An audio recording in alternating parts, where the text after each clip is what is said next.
Hello, my name's Richard Gwyn, and I'm the translator of Invisible Dog, which is the poems of Fabio Mora bito, which is produced by Carcanet and published in November 2024.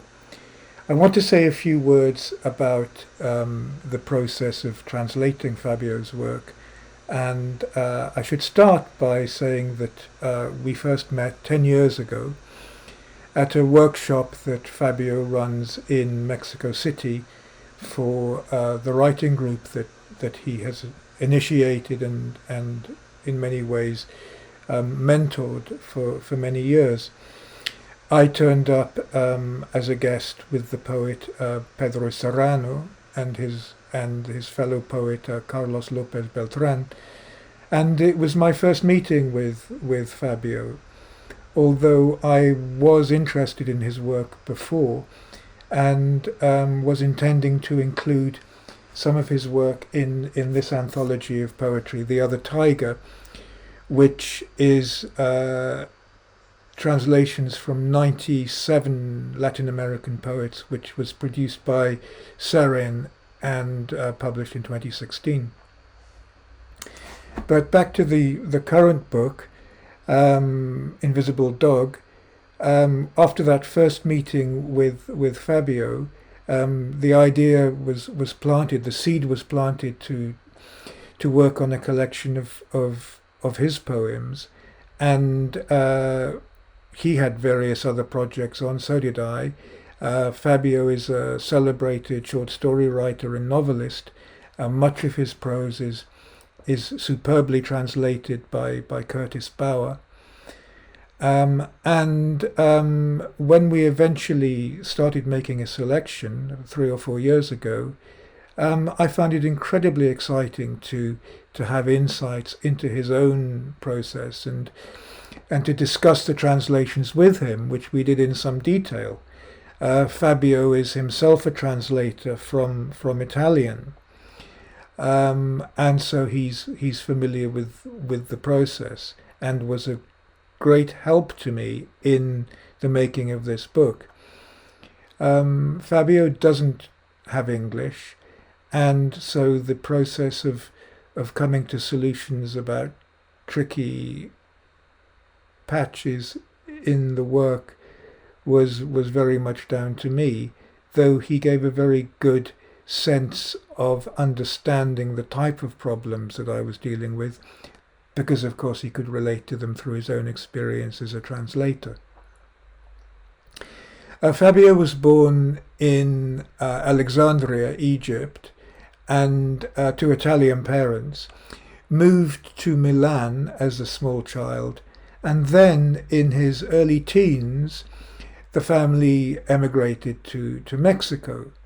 And Fabio arrived in Mexico City aged 14, 15, and was immediately faced with a new language, which of course he studied with at college, but also at that particular time of life, the notion of switching from one language to another becomes particularly fraught. And he writes frequently about the issue of working in another language, a language which is not his mother tongue, but which has become his second mother tongue, as he himself puts it. So there's a lot going on in the poems that relate directly to his own experience as a language learner and as a writer in his second language. And one of the things which I would like to talk about during this presentation is that linguistic duality which Fabio himself addresses. So, as someone who writes in a second language, he's automatically a kind of outsider. And we should consider this perhaps as an obstacle. And yet Fabio is one of Mexico's most best-loved and most acclaimed poets. So how to account for this contradiction?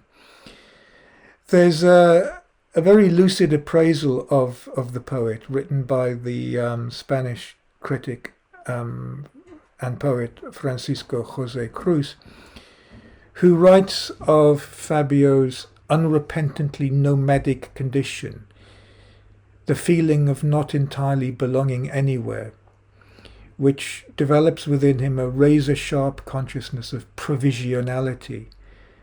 And this sense of the nomadic condition, this sense of not entirely belonging anywhere, is something that I could identify with very strongly when I encountered the work of Mora bito. Cruz goes on to say that Mora bito's work is the poetry of a loner who seeks to pass by unperceived. And I think it's precisely because of the facility with which he describes these nomadic tendencies that Fabio's work is so accessible. He describes his foreignness, his outsider status, in a way that is familiar to all of us, as part of the universal experience. And he achieves this, at least in part, because writers, most especially poets, are always reaching out, as it were, beyond language in order to express the ineffable, that other tiger that Borges refers to, the other tiger that lies beyond the poem. And poets are more susceptible than most to a state of linguistic anxiety because of the nature of their work. And discussing this new relationship to Spanish and of his own desire for total identification with that language, Fabio has written, I wonder if a dilemma like this is not something inherent to all of those who write. I wonder if we who write are not all native speakers of another language, and we write to cauterize a wound that separates us from the language, and thus to feel again as if a language were our mother tongue, and a reality which at some moment were revealed to us as foreign.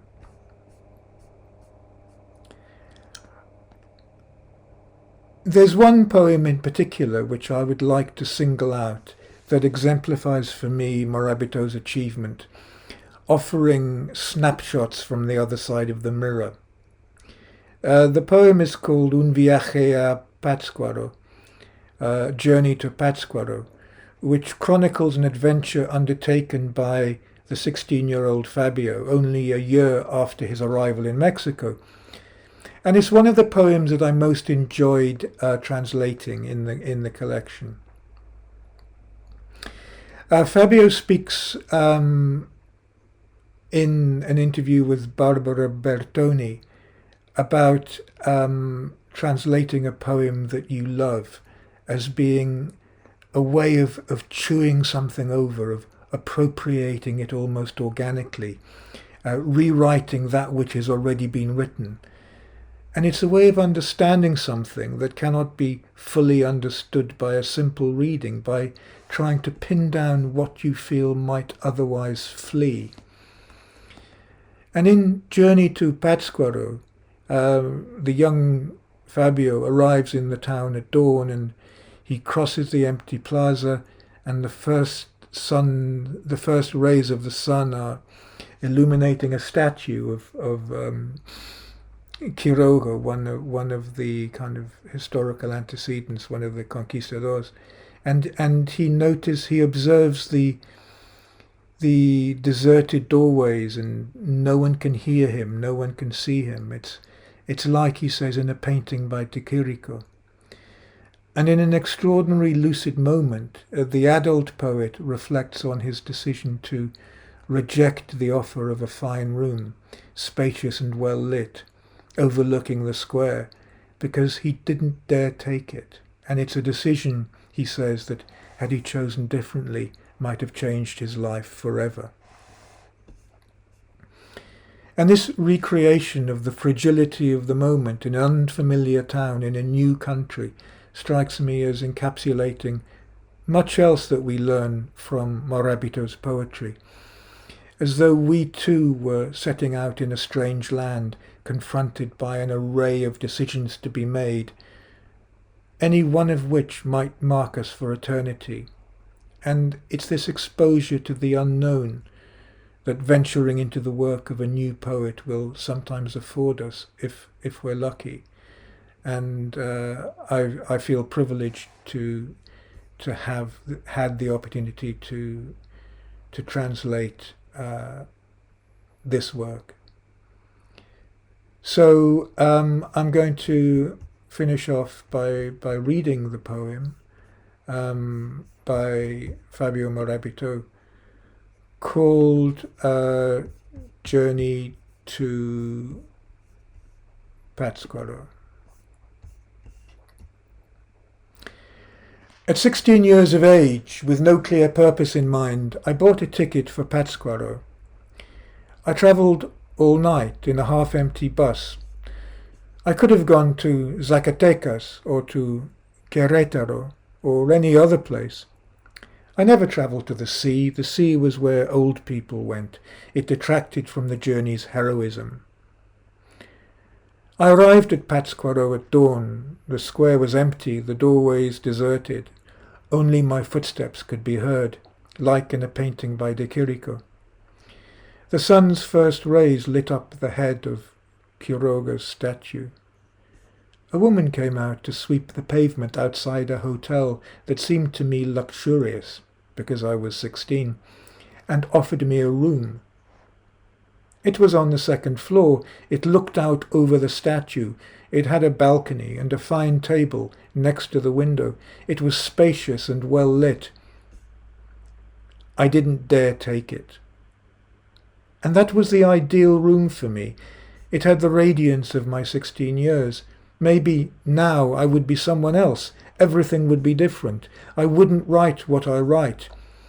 Who would offer me such a room again, overlooking a statue in the silence of a square? Maybe I haven't aged since then. I'm everything I was at 16, or a little less. In another hotel, dark and dull, 3 or 4 blocks from the square, in which I took a room, someone yelled at me to shut up when I began to play the guitar.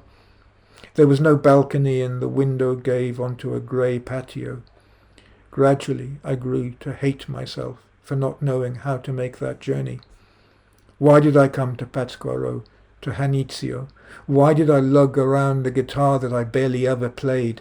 Why play it at all, if it only hastened my return, and everything left me so indifferent? Why travel in order to return to test myself with blinkered eyes? I was within a hair's breadth of acting my age, perhaps, within a hair's breadth of touching the depths without pain. The old vice of my kin, of believing in experience, not in my eyes, and not grabbing anything on the fly, as though it were a sin. I wasn't 4 days in Pátzcuaro, and only for the first minute, only then was I perfect, when I wandered past the doorways, and no one could see me, no one hear me, like in a painting by de Chirico.